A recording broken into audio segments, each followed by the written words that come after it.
السلام علیکم ورحمۃ اللہ وبرکاتہ۔ امید ہے آپ سب خیریت سے ہوں گے۔ اللہ ہم سب کو بہترین طریقے سے قرآن پڑھنے اور پڑھانے کی توفیق عطا فرمائے، آمین۔ پچھلے لیسن میں ہم نے حروف ہلکی پڑھے تھے کہ کس طرح سے پڑھتے ہیں اور کون کون سے ہیں اور کہاں سے ادا ہوں گے۔ آج ہم سیٹی والے حروف پڑھیں گے کہ وہ کون کون سے ہیں، کتنے ہیں، کہاں سے ادا ہوں گے۔ امید ہے کہ آپ روزانہ کا لیسن نوٹ کر رہے ہوں گے اور اپنی تجوید کو بہتر کرنے کی بھرپور کوشش کر رہے ہوں گے۔ اللہ آپ کی اور میری کوششوں کو قبول و منظور فرمائے، آمین۔ تو چلیے آج کا لیسن شروع کرتے ہیں۔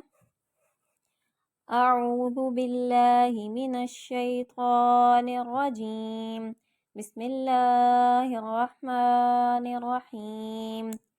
سیٹی والے حروف، ان کو حروف صفیریہ بھی کہتے ہیں یا سیٹی والے حروف بھی کہتے ہیں، ٹھیک ہے، دونوں کہہ سکتے ہیں۔ یہ حروف 3 ہیں، ز، سین، صاد۔ ان کو سیٹی والے حروف اس لیے کہتے ہیں کیونکہ ان کو پڑھتے وقت سیٹی کی سی آواز آتی ہے، اور یہ زبان کی نوک سے ادا ہوتے ہیں جب اوپر نیچے کے اگلے دونوں دانت آپس میں ملیں، ٹھیک ہے۔ میں دوبارہ ریپیٹ کر دیتی ہوں، یہ زبان کی نوک سے ادا ہوتے ہیں جب اوپر نیچے کے اگلے دونوں دانت آپس میں ملیں، ٹھیک ہے۔ یعنی ہم اب سامنے والے اوپر اور نیچے دونوں دانتوں کو آپس میں ملائیں گے اور پھر زبان کی نوک سے یہ تینوں الفاظ ادا کریں گے تو پڑھتے وقت ہماری زبان سے سیٹی کی سی آواز آئے گی۔ میں پڑھتی ہوں، ز، ز، سین، سین، صاد، صاد۔ اچھا، صاد موٹا حروف بھی ہے اور صاد سیٹی والا بھی ہے، تو ہم اس کو پڑھتے وقت دونوں آوازیں نکالیں گے، اس کو موٹا بھی کریں گے، اس میں سیٹی کی بھی آواز نکالیں گے، ٹھیک ہے۔ نیچے مثالیں دی گئی ہیں، اس سے مزید سمجھ آ جائے گی کہ کس طرح سے سیٹی والی آواز نکلے گی۔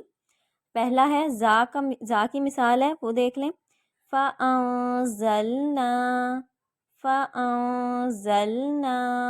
اب دیکھیں سین کس طرح سے سیٹی والا نکلے گا، یس، یستخیرون، یستخیرون۔ اب صاد دیکھیں کس طرح سیٹی والا نکلے گا، لَصَادِقُونَ،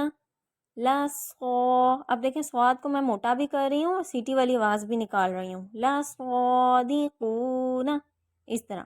اب مزید مثالیں اور دیکھ لیتے ہیں ان کی، تاکہ مزید سمجھ آ جائے کہ کس طرح سے ان کو پڑھتے وقت سیٹی کی سی آواز آئے گی۔ تو پہلا دیکھیں، زج، زجراتن، زجراتن۔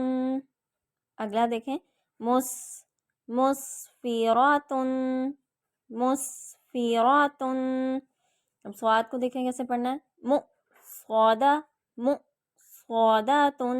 اب صاد موٹا بھی پڑھنا ہے، سیٹی کسی بھی آواز نکالنی ہے، صاداتن۔